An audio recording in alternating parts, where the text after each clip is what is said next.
Dalam operasi Ketupat Intan 2021 yang digelar dari tanggal 6 Mei dan berakhir pada 17 Mei 2021, Satlantas Polresta Banjarmasin menemukan 80 pelanggaran. Tahun ini pelanggaran didominasi oleh pengguna kendaraan roda 2 yang menggunakan knalpot brong.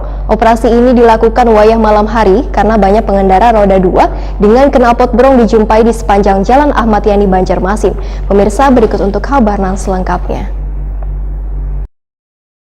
Dalam operasi Ketupat Intan 2021 yang digelar dari tanggal 6 Mei dan berakhir pada 17 Mei 2021, Satlantas Polresta Banjarmasin menemukan 80 pelanggaran. Tahun ini pelanggaran didominasi oleh pengguna kendaraan roda 2 yang menggunakan knalpot brong. Kasatlantas Polresta Banjarmasin Kompol Gustaf Adop Mamuaya Wetakuni Prima TV Baisukan Kamis 20 Mei 2021 medahkan operasi Ketupat Intan kali ini mengalami sedikit peningkatan pelanggaran dibandingkan tahun sebelumnya, yaitu disitanya sebanyak 80 knalpot brong dari pengendara roda 2. Menurut Gustaf Adop Mamuaya, operasi ini dilakukan wayah malam hari karena banyak pengendara roda 2 dengan knalpot brong dijumpai di sepanjang Jalan Ayani Banjarmasin. Penggunaan knalpot brong ini, ujar Gustaf Adop Mamuaya, selain melanggar ketentuan dalam berlalu lintas juga menindaklanjuti banyaknya keluhan warga yang terganggu dengan bunyi dari knalpot brong tersebut.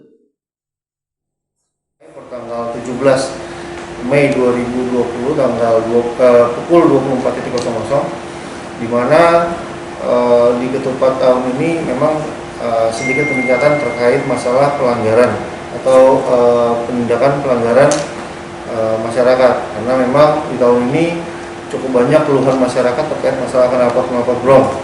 Di mana dengan banyaknya keluhan masyarakat, maka kami dari Satuan Lalu Lintas melakukan penindakan terhadap pengguna knalpot brong.